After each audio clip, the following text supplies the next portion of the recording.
말씀 듣겠습니다. 순전한 믿음 9번째 시간. 고난을 통과한 자에게 주어지는 권위와 은총. 고난을 통과한 자에게 주어지는 권위와 은총. 사망의 골짜기를 지난다는 것은 무엇인가? 우리 한번 보겠습니다. 오늘 본문은 시편 23편 4절 5절 말씀입니다. 우리 같이 읽겠습니다. 시작. 내가 사망의 음침한 골짜기로 다닐지라도 해를 두려워하지 않을 것은 주께서 나와 함께 하심이라. 주의 지팡이와 막대기가 나를 안위하시나이다. 주께서 내 원수의 목전에서 내게 상을 차려주시고 기름을 내 머리에 부으셨으니 내 잔이 넘치나이다. 이번 제가 부산 집회를 하는데요, 3일간 집회를 인도했습니다. 보통 이제 본문과 말씀 제목을 이렇게 드리는데 보통은 이제 그 순서대로 제가 이렇게 설교를 하는데, 이제 첫날 딱 앉았는데 주님께서 이제 따은 마음을 주신 거예요.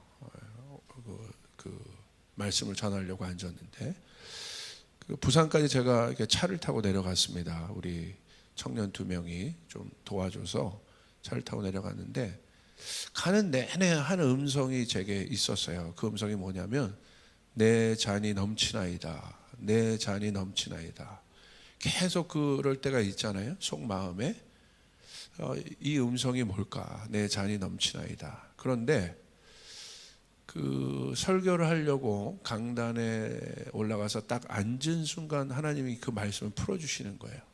그게 무엇인가? 내 잔이 넘친다는 게 무엇인가? 그리고 그 말씀이 지금 시즌에 참 맞는 말씀이구나, 그런 생각을 좀 하게 되어 있습니다. 오늘 이 내 잔이 넘치나이다라는 이 다윗의 고백이 언제 하게 되냐면요, 사망의 음침한 골짜기를 지난 다음에 해요. 그래서 사망의 음침한 골짜기를 지난다는 것은 고난이지 않습니까? 그래서 이 고난의 문제가 사실은 굉장히 어려운 문제예요. 그러니까 고난 속에 있는 사람을 우리가 함부로 말할 수 없는 거죠. 욥의 친구들이 참 함부로 얘기했지 않습니까? 이해한답시고 얘기했는데 사실 그건 이해가 아니었죠.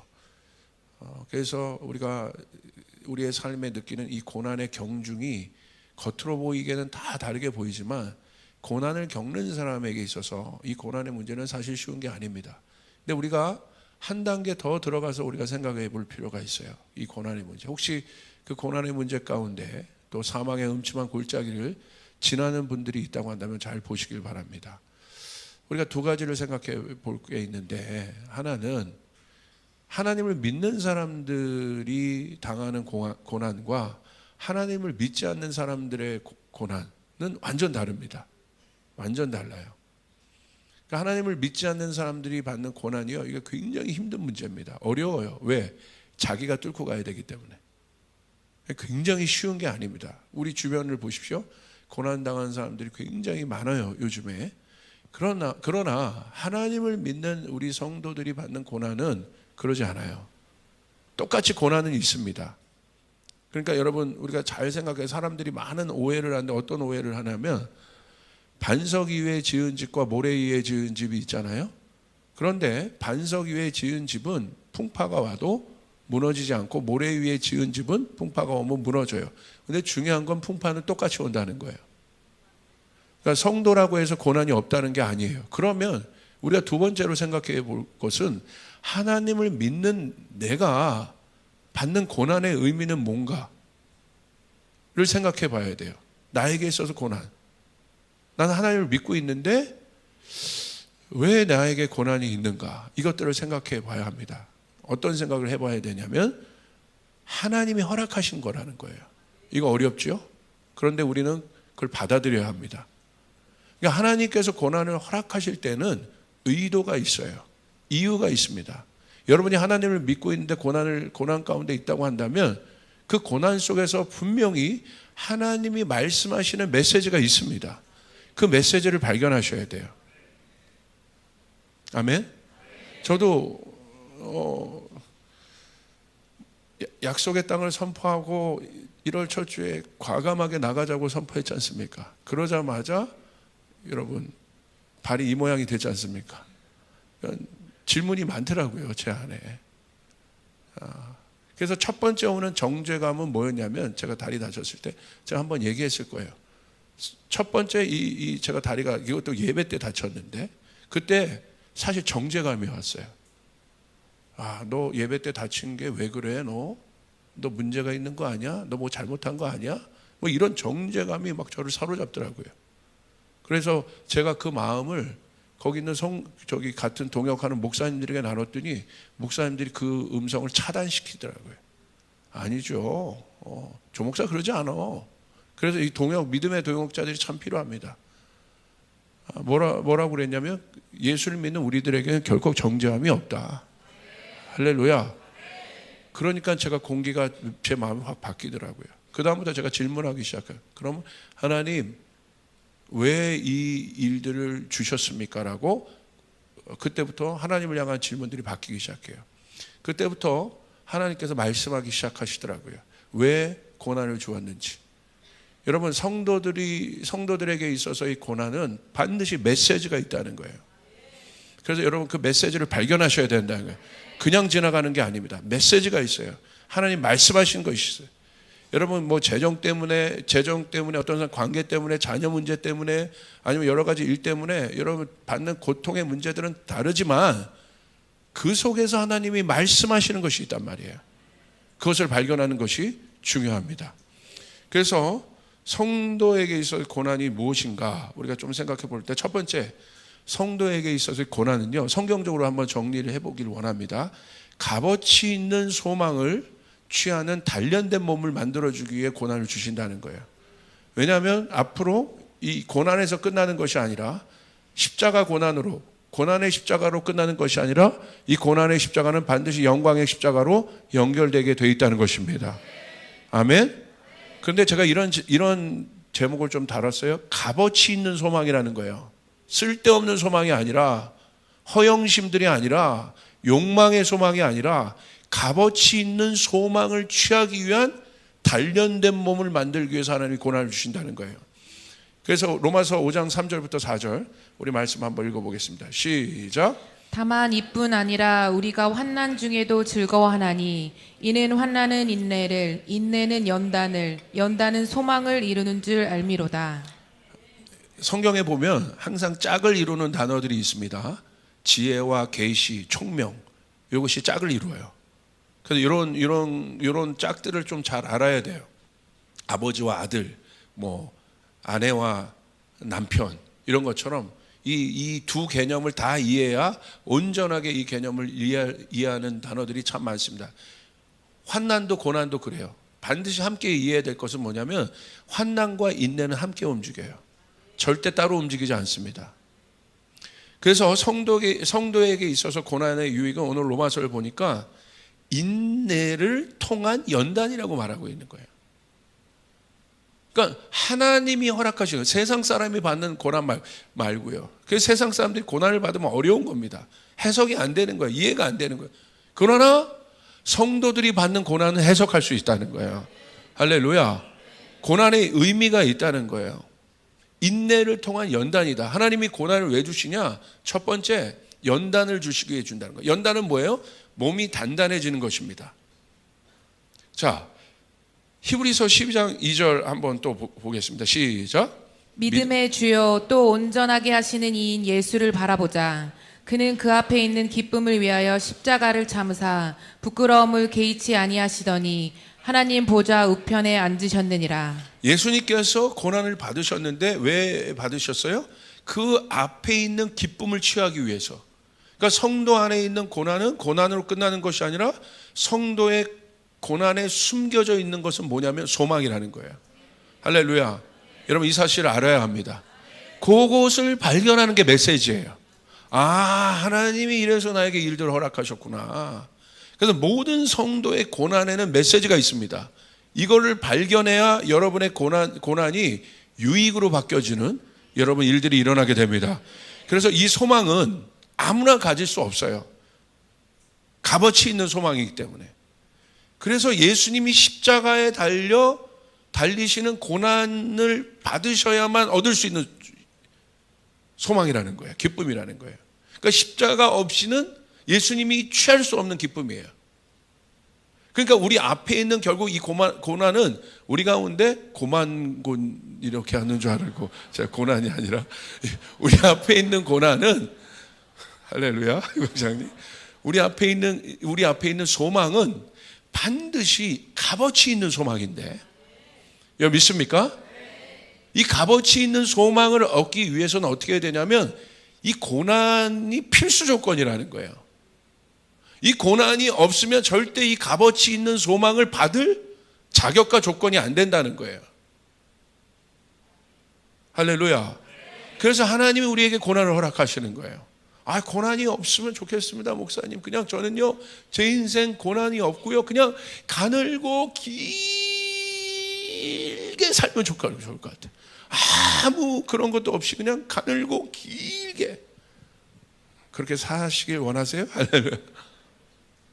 고난이 있으면 우리 가운데 막 역동적이잖아요. 예. 그래서 하나님의 이 축복의 원리는요, 반드시 이 고난을 통과한 자들에게 주어진 것인데, 왜 그러냐면 세술을 세부대에 담습니다. 세술이 헌부대에 담기지 않습니다. 그래서 여러분, 하나님이 그 세부대를 만들기 위해서 우리 가운데 고난을 주는데, 사실 고난은요, 이 고난이 인내를 만들고 인내가 연단을 만드는데, 연단을 한번 보십시오. 연단은 어떤 과정이에요? 피, 눈물, 땀, 모든 것을 쏟는 과정이에요. 어려워요. 그러니까 고난 속에서 고난 다음에 인내의 과정을 통과하는데, 이 인내의 과정이 바로 우리는 어떤 과정이라고 인식해야 되냐면 연단이라는 거예요. 연단은 무엇이냐? 훈련되는 과정이라는 거예요. 근육이 늘어나고 찢어지는 아픔을 느껴요. 쓰지 않던 근육을 써야 하므로 여러분 버겁고 힘듭니다. 연단을 쉽게 받는 사람은 없습니다. 제가 이제 재활치료에 이제 들어갔거든요. 이게 지금 아킬레스건이 붙어 있긴 하지만 이렇게 수축되어 있는 상태입니다. 제대로 쓰려면 재활을 해야 돼요. 이게 스트레칭도 해야 되고요. 안 쓰던 근육들도 막 늘려야 되고요. 살갗이 찢어지는 것 같아요. 아파요. 그런데 알아요. 이거 하지 않으면 원상복귀로 돌아오지 않는 거예요. 돌아올 겁니다. 할렐루야. 쓸데없는 말을 상파해. 그래서 여러분, 저를 치료하는 재활치료사가요, 저를 발목을 잡고 막 당기는데, 제가 여자분이거든요. 제가 남자여서 막 할 수도 없고, 막 당기는데 살살 막 그럴 수도 없고. 그런데 신기한 거는 그때 이제 찢어지는 아픔과 그런 고통이 있는데, 하고 나면요 확실히 달라집니다. 이 훈련이 없이는 절대 돌아오지 않는다는 거예요. 이 훈련을 통과해야 된다는 거예요. 할렐루야. 근육이 만들어지는 원리가 그거가 아니겠습니까? 여기 근육 전문가들이 제가 봐도 지금 몇 명 앉아 있는데, 우리 트레이너들이 이완과 수축의 원리 아니겠어요? 예. 늘려야 되고 찢어야 되고, 예. 그리고 여러분, 그 스트레칭 할 때도 보십시오. 일자 벌리기 하면 어떻겠습니까? 저는요 요만큼밖에 안 벌어질 거예요. 허리도 이만큼. 그런데 막 그거 보면, 운동 선수들 보면 막 찢잖아요. 여러분 그렇게 하면 어떻게 되겠어요? 막 예수님 부인하는 단계까지 여러분 아마 갈 텐데, 이게 그래야 벌어지는 거예요. 그래야. 그 고통이 없으면 절대 벌어지지 않는다는 것입니다. 이게 연단이라는 거예요. 그러므로 하나님께서 여러분에게 허락하시는 고난은 여러분을 만드는 과정이다. 여러분 믿으십니까? 광야는 연단이라 했잖아요. 약속의 땅을 받을 축복의 그릇으로 만드는 과정임을 여러분 믿음으로 취하시길 바랍니다. 아멘.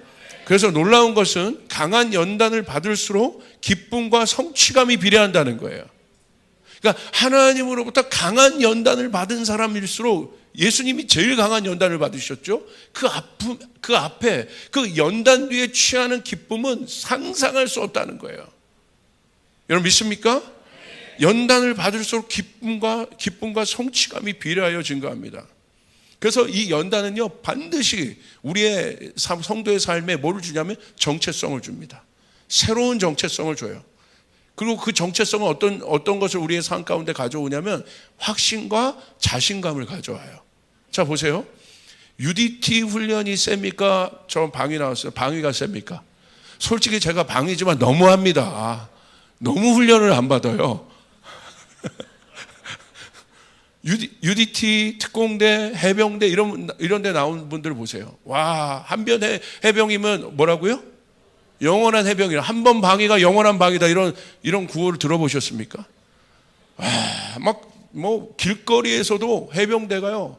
어머니 앞에 딱 있으면 여러분 보면 막 길거리에서 어머니가 장사하시는 분인데 첫 휴가 나와가지고 해병대가 필승 막 하면서 막 아들 쫙쫙쫙 막 이러잖아요. 막 하면서 예? 무슨 말하는지 모르겠어 쌈다 막 이러면서 하잖아요. 왜 그럽니까? 그럼 사람들이 뭐예요? 와, 해병대구나 인정해 주잖아요. 근데 방위는 어떻게 해요? 제가 옛날에 예비군 훈련을 제가 했거든요. 예비군 훈련을 출석 체크를 했어요. 그러면요, 저는 알아요. 그 예비군 오신 분의 방위가 누군지 알아요. 야상 빌려 입고 옵니다, 이거를. 왜냐하면 세계니까. 보면 어디 가서 막 해병대 막 이런 거 빌려 입고 오는데 저는 계급을 보죠. 제가 갖고 있는 항상. 아이고, 막 뭔가 쑥스럽고 막 이런 게 있어요. 그런데 여러분, 센 훈련을 받은 사람일수록 어때요? 정체성이 있다. 자신감이 있다. 그러면 여러분에게 하나님께서 고난을 세게 주신다. 반드시 여러분에게 자신감을 주신다는 거예요. 할렐루야. 여러분 믿습니까? 그것을 준다. 우리 이렇게 조이풀교회는 뭔가 이렇게 세냐? 뭐 부흥회를 하더라도 뭐 하루 건너서 이렇게 좀 하지 그냥 할렐루야. 여러분, 그러나 그 시간들을 통과하고 나면 하나님 우리 가운데 그 연단을 통과하고 나면 강한 몸을 주십니다. 강한 영적인 근육을 주십니다. 여러분, 이 헬스 하시는 분들이 딱 보면 딱 하고 나서 항상 어떤 사진을 찍어요? 바디 프로필 사진을 찍어요. 딱 벗고 어디 가서든지 벗기를 원해. 저도 항상 여러분 옛날에 운동을 많이 할 때 제가 팔 근육을 얼마나 키웠는지 그때 제 사진을 보면요, 모든 옷이 나시였어요. 왜냐하면 항상 이러고 다니고 싶은 거예요. 이게 보여주고 싶은 거죠. 이게 운동했으니까, 노력했으니까, 만들었으니까. 그 쉽게 만들어지지 않는 거예요. 영적인 몸도 마찬가지예요. 여기 영적인 몸 한번 베껴볼까요? 여러분, 어떤 운동 안 한 몸들 막 축축 늘어져 있지 않습니까? 우리의 영적인 몸도 똑같다는 거야. 여러분, 영적인 근육이 있어야 합니다. 할렐루야. 여러분 믿습니까? 그래서 하나님이 고난을 주시는 거예요. 이게 고난의 의미라는 거야. 하나님 왜 나에게 이런 고난을 주시나요? 어려움을 주시나요가 아니에요. 그렇게 말하면 안 되는 거야. 하나님이 그 연단을 통해서 여러분에게 강한 몸을 만들어 주시는 것입니다. 할렐루야. 그래서 연단이라는 단어를 쓰는 거예요. 환난은 인내는 연단을 만드는 것입니다. 그런데 이 연단은 어떤 연단일까요? 우리 안에 있는 세상 찌꺼기들을 빼내는 거예요. 잘못된 것들을 빼내는 것이에요. 우리의 욕망들을 빼내는 것이에요. 할렐루야. 그래서 십자가가 고난이지만 영광으로 가게 되는 것입니다. 내 자아가 죽어야 되는 것입니다. 여러분 믿으시면 아멘 합시다. 그것 때문에 어려웠다는 것을 아는 거예요. 그 고난을 통해서 십자가를 발견하게 되고, 왜 내가 어려웠는지, 내 삶이 왜 어려웠는지, 하나님이 이 일을 통해서 나를 더 깊은 곳으로, 또 나에게 하나님께서 이 일들을 통해서 많은 영역 가운데 확장을 주시려고 하는구나 라는 것들을 이제 깨달아야 되는 것이죠. 그게 연단인 거예요. 그러기 위해서는 세상 것들이 다 빠져야 되는 거예요. 연단은 어떤 것입니까? 값진 소망을 담을 그릇이 만들어지는 과정이란 말이에요. 이게 연단이라는 거예요. 할렐루야. 요즘에요, 제가 봤을 때 우리 이 현대인들 가운데 가장 많은 게 뭐냐면, 옛자로부터 오는 게 뭐냐, 허영심이에요. 허영심. 이 영어로 보면 vain glory라고 하는데 헛된 영광이라고 하죠. 허영심. 제가 이 허영심에 대해서 어떤 분이 글을 쓴 그 글을 좀 제가 봤습니다. 이게 우리 안에 꽤 많습니다. 어떤 걸 봤냐면, 요즘에 유행하고 있는 드라마가 더 글로리라는 그 드라마가 있는데, 아마 상당히 유행인가 봅니다. 거기에 혜정이라는 캐릭터가 나오는데, 이 혜정이라는 캐릭터는 누구냐면 그 재벌들 부잣집 딸들 속에서 사는 그냥 가난한 여자아이인데 항상 그런 세계를 동경하는 여자예요. 캐릭터예요. 그런데 어느 날 이 혜정이라는 캐릭터가 집에서 뭐 세탁소를 했는지 세탁소에 가가지고 어느 모임에 가는데 명품 옷이 이렇게 걸리는 남의 옷이잖아요. 그것을 입고 나간 겁니다. 그 친구들 만나러. 근데 그 친구들이 보는데, 그건 진짜 부잣집 여자애들이 보는데 웃는 거예요. 막 왜 웃었냐면 자기 옷인 거예요. 그게 자기 옷을 그 혜정이라는 애가 입고 온 겁니다. 그러면서 그 돈 많은 여자애가 친구가 혜정이 옷을 막 목을 느리면서 막 조소하는 거죠. 참소하는 거죠. 아이고 막 그러면서 네 옷도 아닌데 네가 이런 거 입고 다닌다고. 그러면서 거기서 막 혜정이가 막 오열을 하는 그런 장면이 있대요. 그런데 여러분, 그 놀라운 건 뭐냐면요, 그 여자애들이 갔습니다. 이거 벗어줄까 그랬더니 야야야 너나 입어. 그러고 간 거예요. 그러니까 이 혜정이라는 여자애가 걔네가 간 다음에 어떻게 했냐면 자기가 입고 있는 그 명품 옷 사진을 그 모멸감을 느꼈는데 사진을 찍고 SNS에 올리더라는 거예요. 그러면서 거기다 뭐라고 쓰냐면 친구들아 고맙다, 얘들아 고마워. 그 상황이 아니잖아요. 속이는 거지 않습니까? 그러니까 SNS에 올리는 그런 사진들이 보세요. 다 속이는 거예요. 허영심의 것들이라는, 허영심의 것들. 저는 그분이 그 글을 썼는데 너무 잘 반영한 것 같아요. 우리 안에 그런 것들이 있지 않습니까? 보여주려고, 예? 허영심, 애들 가르칠 때도 뭐 할 때도, 우리가 뭐 할 때도, 뭐 교회도 마찬가지로 지난번에 제가 외식하는 것에 대해서 설교했지만 있지 않습니까? 여러분, 이 고난을 통해서 그런 것들이 다 빠져야 된다는 거야. 할렐루야. 그래야 우리가 진짜를 가질 수 있게 된다는 거예요. 아멘. 진짜 영광을 취할 수 있다. 헛된 영광이 아니라 진짜 영광을 만날 수 있게 된다는 겁니다. 아멘. 그래서 이 고난의 과정을 통해서 그런 것들이 다 빠지는 거예요. 세상 욕망, 세상 것들이 다 빠지게 되는 것이에요. 그래서 하나님이 여러분에게 고난을 주시는 거예요. 이게 이유입니다. 우리 가운데 우리의 몸을 담백하게 하기 위해서, 깨끗하게 하기 위해서, 우리의 생각을 단순하게 하기 위해서. 여러분 믿으시길 바랍니다. 우리 옆 사람에게 선포하겠습니다. 진짜 영광을 봅시다. 두 번째 고난의 유익은 뭐냐면요, 시편 119편 71편을 보세요. 우리 같이 한번 읽겠습니다. 시작. 고난당한 것이 내게 유익이라. 이로 말미암아 내가 주의 율례들을 배우게 되었나이다. 성경에서 말하는 고난에 대한 두 번째 태도는 유익입니다. 유익이라고 써 있는 거예요. 근데 어떤 유익이냐 보세요. 고난당하는 것이 내게 유익입니다. 그러면서 이로 말미암아 어떤 유익이냐면 내가 주의 율례들을 배우게 되었습니다. 고난을 통해서 유익을 얻었는데 이 유익을 통해서, 이 유익은 무엇이냐? 하나님의 말씀을 이해하게 됐다는 거예요. 할렐루야.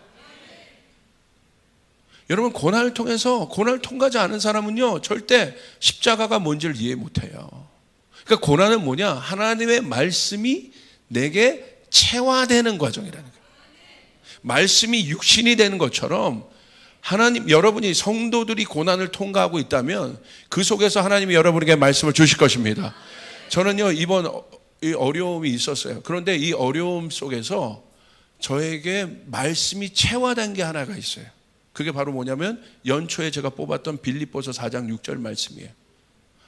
너희는 아무것도 염려하지 말고 오직 모든 일에 기도와 간구로 너희 구할 것을 감사함으로 하나님께 아뢰하라. 그리하면 모든 지각에 뛰어나신 하나님의 평강이 너희 생각과 마음을 지키시리라. 할렐루야. 제가 염려 가운데 있게 돼요. 고난은 염려거든요. 그냥 염려 안에 머물게 되면 여러분 염려가 어려운 거 아시죠? 우리의 뼈를 삭게 합니다. 잠을 못 자게 해요. 모든 염려는 스트레스를 만들고 그 스트레스가 우리 몸에 정신병을 만들고 육체의 병을 만들어요. 이거 어떻게 해결할 겁니까? 그런데 바로 그 순간에 하나님이 말씀을 주시는 거죠. 이 말씀이 깨달아지기 시작하는 거죠. 염려하면 안 되는구나. 성도는, 그리스도인들은 염려하면 안 되는구나.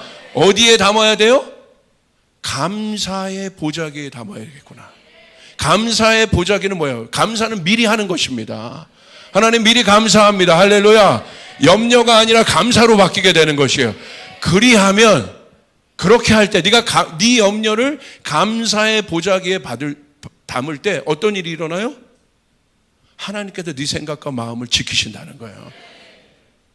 그래서 우리가 그 순간에도 성령의 생각을 할 수 있고, 아멘, 영적인 생각을 할 수 있고, 육의 생각이 나오지 않고, 육의 생각은 사망입니다. 나를 근심케 하는 생각입니다. 예수의 이름으로 명하노니 떠나갈지어다 할 수 있고, 할렐루야. 여러분 믿습니까? 감사가 이런 거구나를 깨닫게 되는 거예요. 이게 체화가 되는 거예요. 그냥 하나님 나 이거 해주셨으니까 감사합니다가 아니라 내가 고난 중에서도 감사할 수 있다. 염려라는 이 독을 여러분 보자기에 담을 수 있는 것이 감사라는 거예요. 여러분 감사해 보자기. 제가 이 말씀을 보는데요, 뭐가 떠오르는 줄 아십니까? 아침에 일어났는데 이 말씀 갖고 기도하는데 만두가 생각나는 거예요. 만두. 여러분 만두 좋아하세요? 만두가 여러분 마시려면 만두가 어디에 있어요? 어디에 담겨요? 만두 속이, 만두 피. 그러니까 제가 하도 그러니까 무지하니까 하나님이 만두로 이해를 시켜주더라고. 이 만두 속이 이 염려가 나중에는 감사의 조건으로 바꾸게 될 텐데, 지금은 염려로 보이지만 이 염려가 아니라 여러분 감사의 제목들로 바뀌게 될 것이란 말이에요. 할렐루야. 여러분 믿습니까?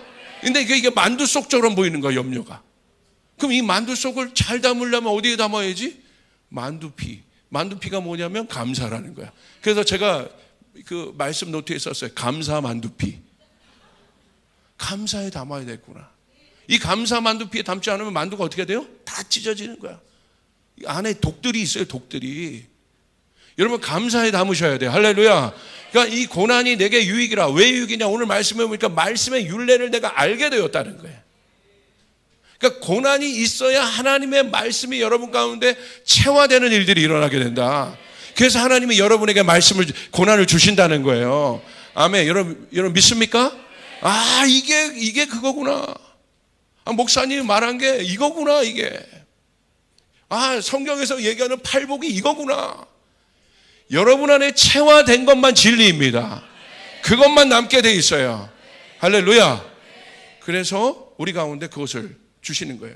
그리고 이 배우다라는 단어를 쓰지 않습니까? 여기서 내가 주의 율례들을 배우게 되었다. 근데 이 배우다가 원어로 보면 라마드라는 단어인데, 이 라마드는 뭐냐면 뾰족한 막대기로 찌른다는 뜻이에요.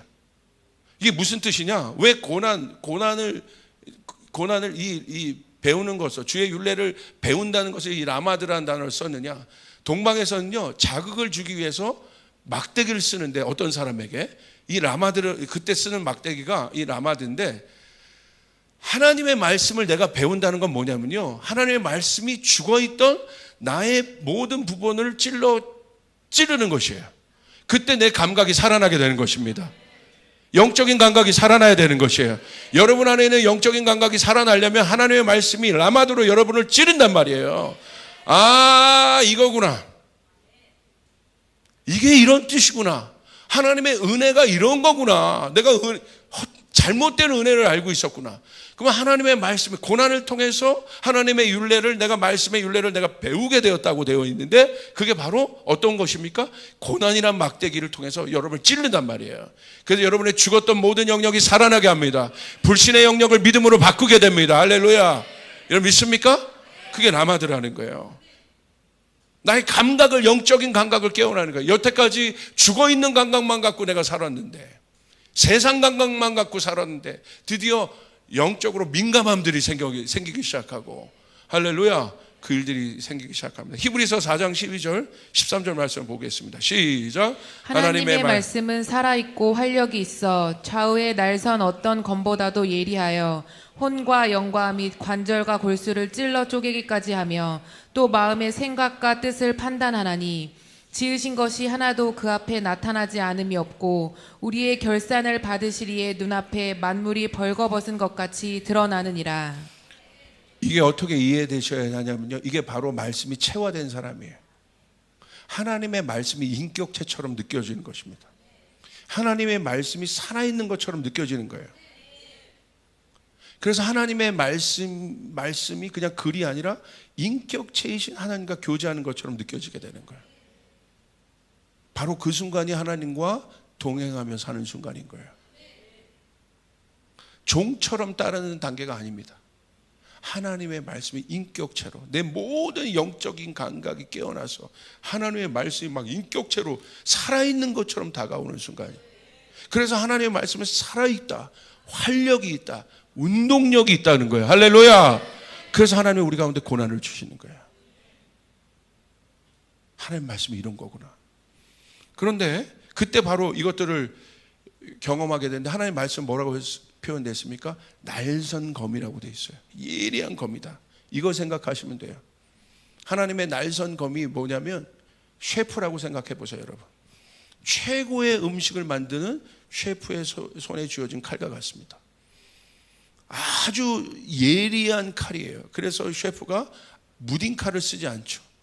재료를 손질할 때 안 좋은 부위, 잘못된 부위를 슥슥슥 베어내잖아요. 마찬가지입니다. 하나님의 말씀이 우리 안에 들어와서 하나님께서 기뻐하지 않는 모든 부위, 불순종, 욕망, 야망, 하나님 앞에 즐거워하지 않았던 모든 것들을 베어내는 것입니다. 할렐루야. 그렇게 될 때 우리의 몸이 어떻게 돼요? 정결케 되는 거예요. 깨끗게 되는 거예요. 그래서 하나님과 만날 수 있는 거예요. 하나님과 대면할 수 있게 되는 것이에요. 그래서 13절 보세요. 그 상태가 바로 어떤 상태예요? 히브리서 말씀에 보니까 하나님의 말씀 앞에 모든 만물이 벌거벗은 상태가 된다는 거예요. 거리낌이 없는 상태입니다. 부끄러움이 없는 상태입니다. 왜? 그 모든 것을 하나님의 말씀이 제거했기 때문에 깨끗한 상태, 정결한 상태, 하나님이 쓸만한 상태가 되는 거지.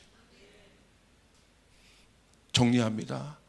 고난을 통해서 고난의 두 번째 유익은 하나님의 말씀, 하나님의 율례를 배우게 되는 그것이 유익이라고 했는데 하나님의 말씀이 를 배운다는 단계는 뭡니까? 그 말씀이 내 안에 체화되어서 내 안에 있었던 모든 영적인 감각을 살게 하는 것입니다. 생명의 감각을 살게 하는 것입니다. 할렐루야. 그렇게 될 때 우리가 어떤 상태가 돼요? 하나님 앞에 날마다 정결한 상태가 되고 자발적으로 하나님의 말씀과 교제하게 되고 인격체이신 하나님의 말씀을 대하는 그런 단계가 됩니다. 순결하고 정직한 상태가 되는 것입니다. 바로 이 상태가 어떤 상태예요? 부끄러움이 없어요. 하나님 말씀 앞에. 이게 바로 죄 짓기 전에 아담의 상태예요. 벌거벗었지만 부끄러운 것이 없지 않습니까? 그런데 여러분 죄를 짓고 나서 뭐부터 합니까? 부끄러워서 가리기부터 한다는 것이죠.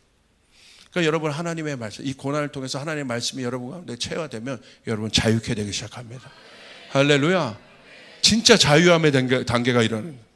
아까 얘기했던 그 허영심 가운데 여러분 갈 수가 없는 거예요. 왜 저러는 거야 전에? 어디에 묶여 있는 거야? 왜 저래? 왜 교회 다니면서도 저러는 거야? 왜 세상 사람처럼 저렇게 살아? 왜 교회 다니면서도 교만해?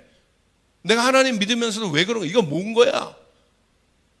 말씀이 살아있기 때문에 그런 것들을 그냥 두지 않는 거예요. 어저께 김성준 목사님 여러분 은혜 많이 받으셨죠? 김성준 목사님이 나이가 여러분 얼굴과 다릅니다. 40밖에 안 돼. 깜짝 놀라. 이게 더 큰 충격으로 여러분 본 것 같은데 어떻게 여러분 40밖에 안 되는데 그 깊이를 가질 수 있겠습니까? 고난입니다. 고난. 연단입니다. 하나님의 말씀이 체화된 거예요. 할렐루야. 하나님의 말씀이 속에 살아있기 때문에 교만하면 견딜 수가 없는 거죠. 우리도 마찬가지인 거예요. 십자가를 여러분에게 제가 항상 강조해요. 십자가를 여러분의 센터에 두고 살면 여러분 우리가 교만할 수가 없는 것입니다. 할렐루야. 헛된 야망을 가질 수 없는 것입니다. 겸손할 수밖에 없는 것입니다. 섬길 수밖에 없는 것입니다. 사랑할 수밖에 없는 것입니다. 여러분 맞습니까? 여러분 맞는다고 고백하죠. 아멘 합시다. 할렐루야. 여러분 맞지요? 그렇게 되는 거예요. 어디 남을 비판하고 남을 무시합니까? 그럴 수가 없는 거예요. 하나님의 말씀이 내 안에 세포처럼 살아있는데 체화되어 있는데 그럴 수 없다는 것입니다. 그래서 우리가 이것이 중요하죠. 그래서 여러분 벌거벗은 상태 부끄러움이 없기 때문에 그냥 하나님과 아주 가까운 상태가 된다는 거예요. 여러분 그 단계까지 이 고난을 통과하면 우리에게 그 유익을 주십니다. 자, 고난을 우리 가운데 왜 주실까? 딱 하나입니다. 정결케 하기 위해서, 깨끗하게 하기 위해서. 하나님이 쓰는 그릇은 정결한 그릇, 깨끗한 그릇이에요. 다른 스펙, 다른 어떤 거 하나님 요구하지 않아요. 목사, 장로, 집사, 내 경험 아무것도 아니에요. 깨끗한 그릇, 정결한 그릇, 깨끗한 손 하나님이 쓰신단 말입니다. 근데 우리가 받아들여야 돼요. 뭘 받아들여야 돼요? 반드시 고난이 있어야 한다는 것. 이제는 해석하셔야 돼요. 그 시간들을 어떻게 통과하는지를 알아야 된다는 거예요. 그래서 시편 23편 4절 5절에 이 구절이 있는 거예요. 다윗의 고백입니다. 내가 사망의 음침한 골짜기로 다닐지라도 해를 두려워하지 않을 것은 주께서 나와 함께 하심이라. 주의 지팡이와 막대기가 나를 안위하시나이다. 여러분, 사망의 음침한 골짜기를 다니는 것은 다윗의 삶을 표현한 것입니다. 쉽지 않아요. 원수가 정죄하고 죽을 것 같고 소망이 없는 것 같고 어떻게 얼마나 힘들면 이런 표현을 했을까요? 사망이란 건 죽을 것 같다는 거잖아요. 희망이 없다는 거잖아요. 그리고 음침하대. 빛도 없는 거예요. 습하고 그런 음침한 골짜기로 지금 다윗이 통과하고 있는 것입니다. 다윗의 인생을 보십시오. 얼마나 많은 고난이 있었습니까? 그 시간들을 다윗이 통과하는 거예요. 여러분, 마지막 때 교회는요 반드시 환난을 통과하게 돼 있어요. 주님 오시기 전까지. 이게 성경적인 사실이에요. 유토피아가 아닙니다. 반드시 하나님께서 교회에게 환난을 허락하십니다. 왜 허락하십니까? 정결한 신부로 만들기 위해서. 할렐루야, 아멘. 믿습니까? 이게 복음이에요. 환난이 없다? 아니에요. 있어요.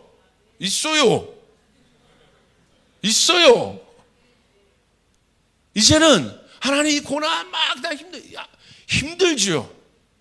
그러나 우리가 그 깊은 단계로 나가야 돼. 더 깊은 단계로 나가야 돼요.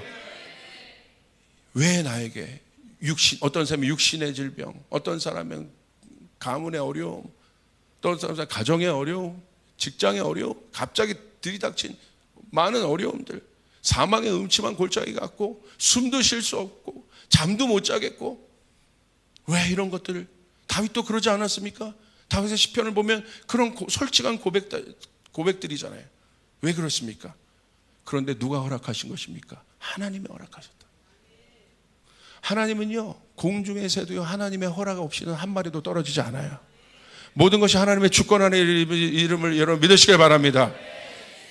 고난의 시작은 하나님이세요.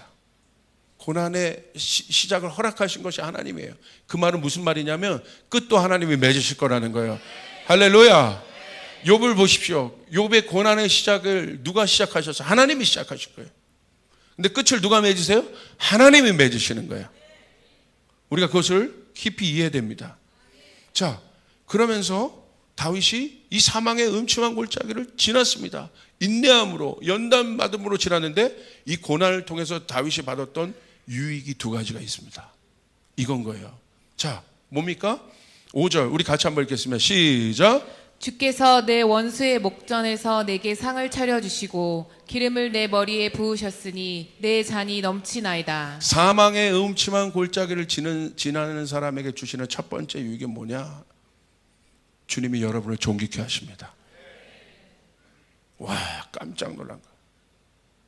주님이, 제가 미국에서 다녀오는데 기도하는데 두 가지 음성 주셔서, 하나는 빌드업이라는 단어, 세우겠다. 그 다음 또 하나는 존귀케 하리라. 사망의 음침한 골짜기를 지날 때요, 사단이 여러분 정말 까붑니다. 밀가부르듯이 까불어요. 수많은 음성들을 줘요. 이때 우리가 힘든 이유는 뭐냐면 하나님의 음성이 안 들려요. 왜? 하나님이 연단이기 때문에. 우리가 인내로, 연단으로, 아프지만, 어렵지만, 힘들지만 묵묵히 이 시간을 통과해야 되는 거예요. 고난을 비켜갈 수 없어요. 통과해야 되는 거예요. 할렐루야, 아멘, 아멘. 그러나 거기서 끝나는 것이 아니라 시간이 갈수록 또 어느 순간 고난이 끝나는 시점이 있는데, 계절이 바뀌는 시점이 있는데, 그 다음부터는 하나님이 뭘 주시냐면 존귀케 하십니다. 원수를 치는 게 아니에요. 원수를 무너뜨리는 게 아니에요.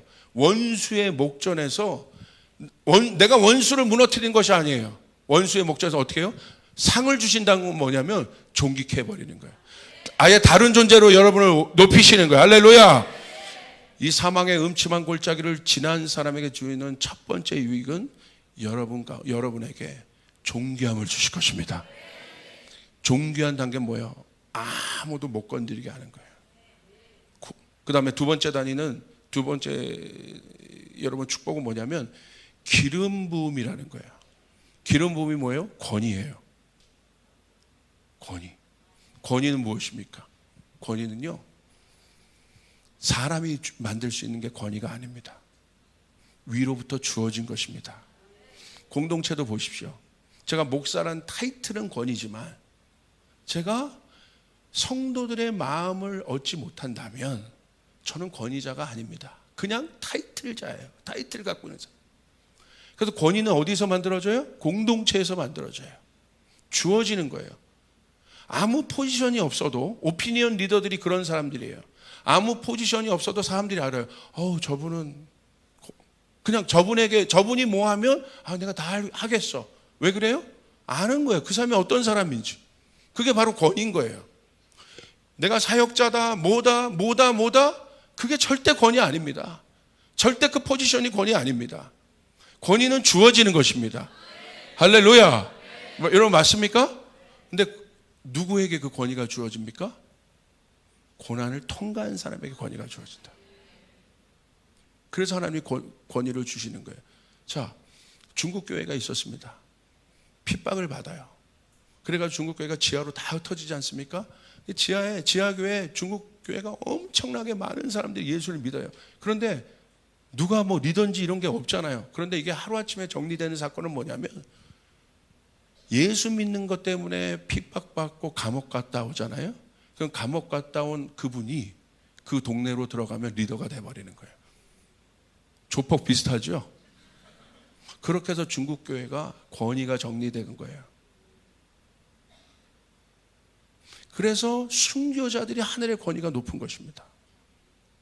주님의 이름 때문에 사망의 음침한 골짜기를 지난 사람들은 내 어떤 것 때문에 말고 하나님 나라를 위하여 사망의 음침한 골짜기를 지난 교회와 성도와 하나님의 사람들은 하나님께서 위로부터 권위를 주십니다. 할렐루야.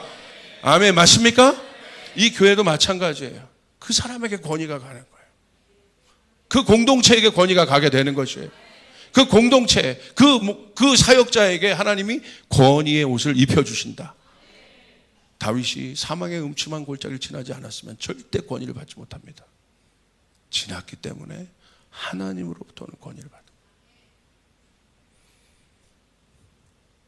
그래서 여러분 하나님의 종들을 보면 그 시간들을 통과한 사람들 보면 뭐가 생겨요? 권위를 주게 되는 거예요. 우리도 마찬가지입니다.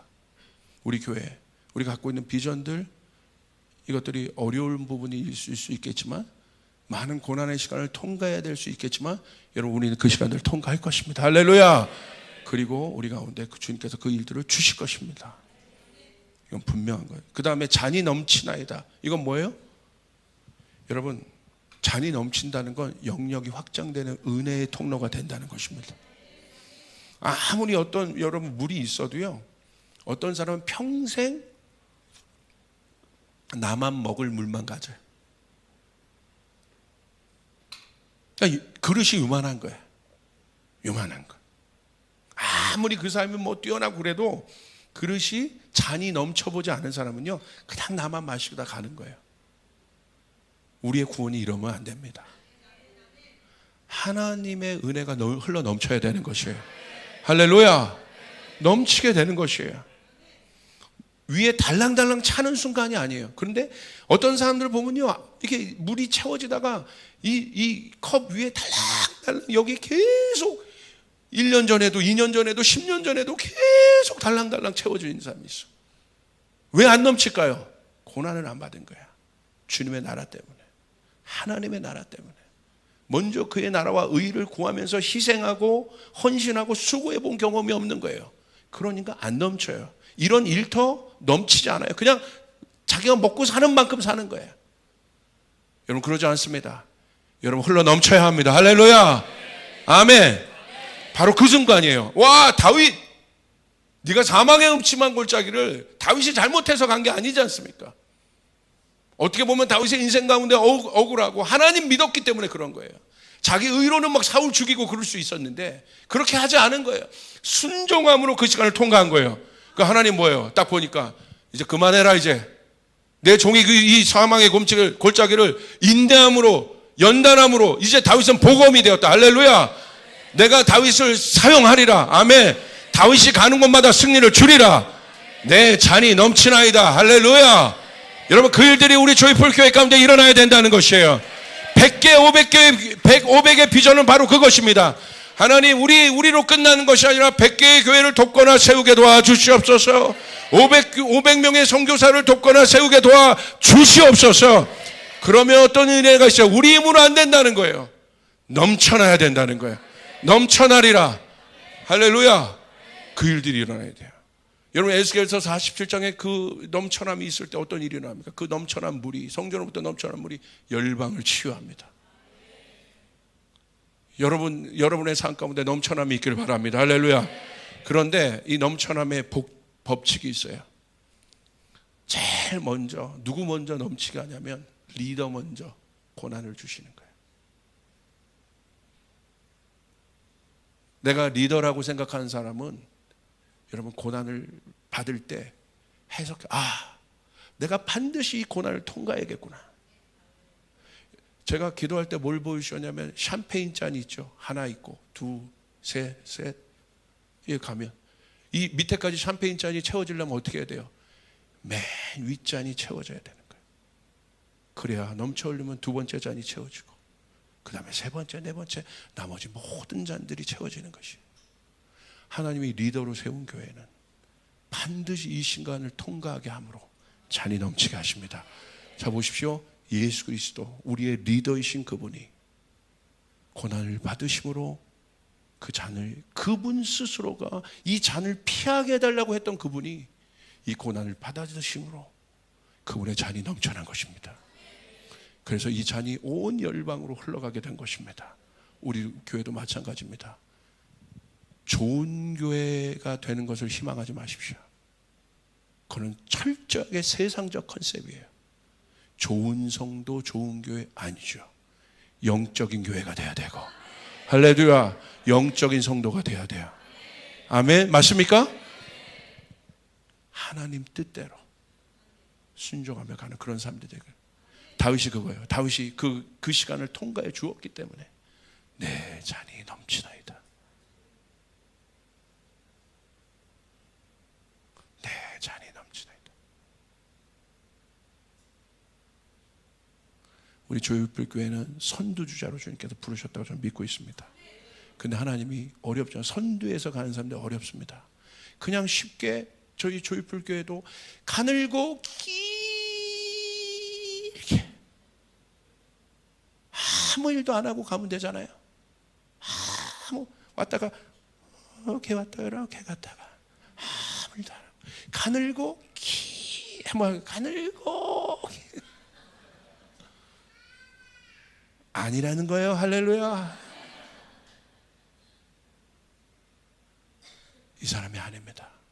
다윗, 왜 다윗을 다 부러워하면서 다윗의 사망의 골짜기는 안 지나려고 합니까?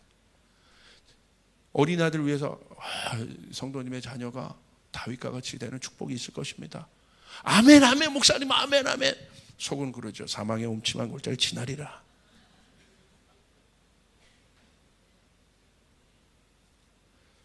사랑하는 여러분, 고난의 의미를 바꿔야 합니다. 제가 믿기로는 지난 3년간 전 세계 교회는 사망의 음침한 골짜기를 지나는 시간을 가졌습니다. 그러나 2023년 들면서 저에게 주신 감동은 주께서 그 시간을 통과한 사람에게 내 잔이 넘치는 은혜를 주실 것입니다. 사망의 음침한 골짜기를 지날 때 어렵잖아요. 땅의 시각에서는 아무것도 안 보입니다. 그런데 눈을 들어 하늘을 보면 여러분의 잔이 채워지고 있는 것입니다. 그 고난의 시간에 여러분의 잔은, 예수님이 십자가에서 고난 받을 때 거기서 끝나는 것이 아니라 예수님의 잔은 채워지고 있다는 것이. 그러면서 예수님이 다 끝났다 하실 때 그 잔이 넘치게 되는 것입니다. 여러분의 잔은 어떻습니까?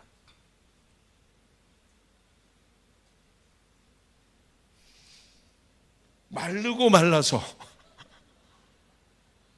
설거지 자국도 안 보이십니까? 여러분의 잔은 어떻습니까?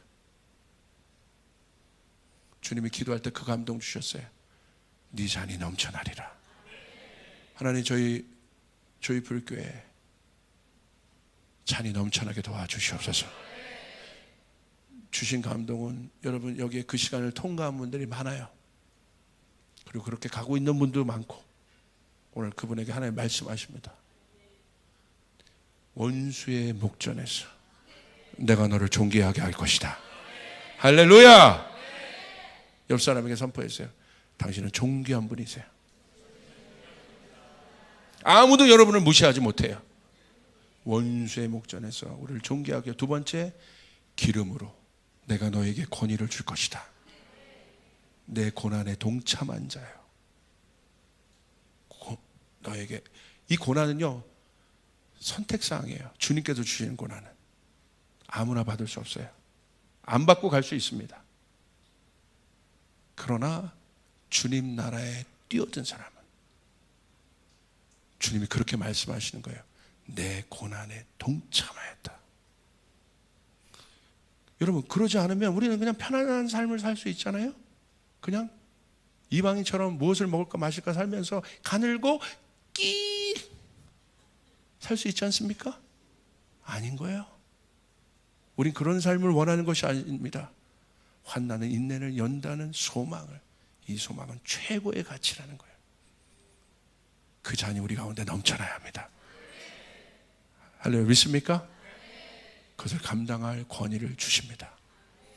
우리 주님께 앞에 영광의 박수 올려드리겠습니다.